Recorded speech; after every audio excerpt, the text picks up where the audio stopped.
gun rights to those with criminal convictions. The Justice Department is looking to authorize a decades-old law giving individuals with criminal backgrounds an opportunity to buy firearms. The National News Desk, Jeff Harris, joining us. Jeff, so an interim rule published today in the Federal Register, that's a key piece to all of this. Tell us more. So the Bureau of Alcohol, Tobacco, and Firearms, Dee Dee, has the power to restore gun rights, but the agency has been blocked from doing so under congressional appropriations dating back to 1992. This rule creates a pathway to process those applications, but instead of the ATF, the DOJ will now be in charge.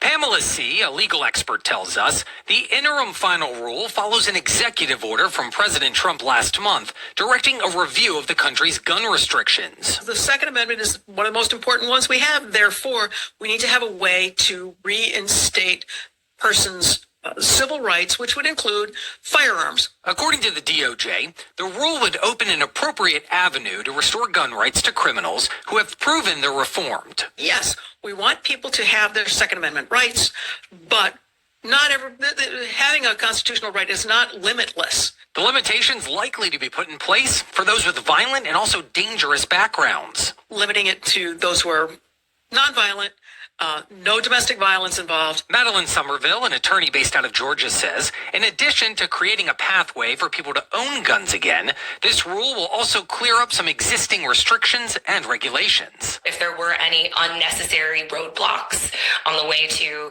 someone having their rights reinstated that really didn't make sense, they're going to try to get rid of that as well. But before a final version of the rule is issued, the public will be able to give some feedback. There'll be an opportunity for people to comment on whether or not they think those rules are good or not.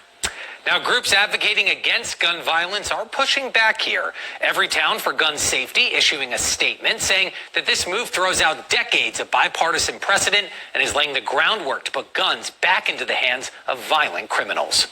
Some Americans with criminal convictions could soon be allowed to legally own guns. Let's see what you think about this story. The Justice Department creating a path to restore their Second Amendment rights.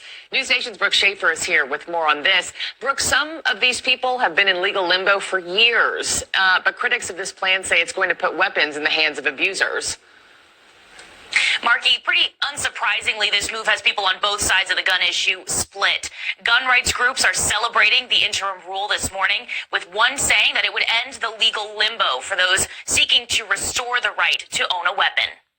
The gun isn't the thing that's going out and committing the crime, right? It's the person. So if you've got such a dangerous person that you can't trust him with the gun, that person needs to be in jail. But on the other side of things, Moms Demand Action, a group which advocates for stronger gun laws, believes making it easier for domestic abusers and violent criminals to rearm is a death sentence, they wrote, waiting to happen. Right now in the U.S., federal law says convicted felons can't have guns, and the ATF's ability to use congressional funds to restore gun rights for some has been blocked since 1992. But this interim rule, it was posted on the Federal Register Thursday.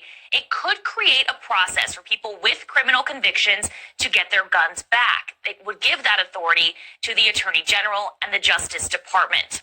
The DOJ said that the rule gives an avenue to restore firearm rights to people who no longer warrant such disability based on a combination of the nature of their past criminal activity and their current law-abiding behavior.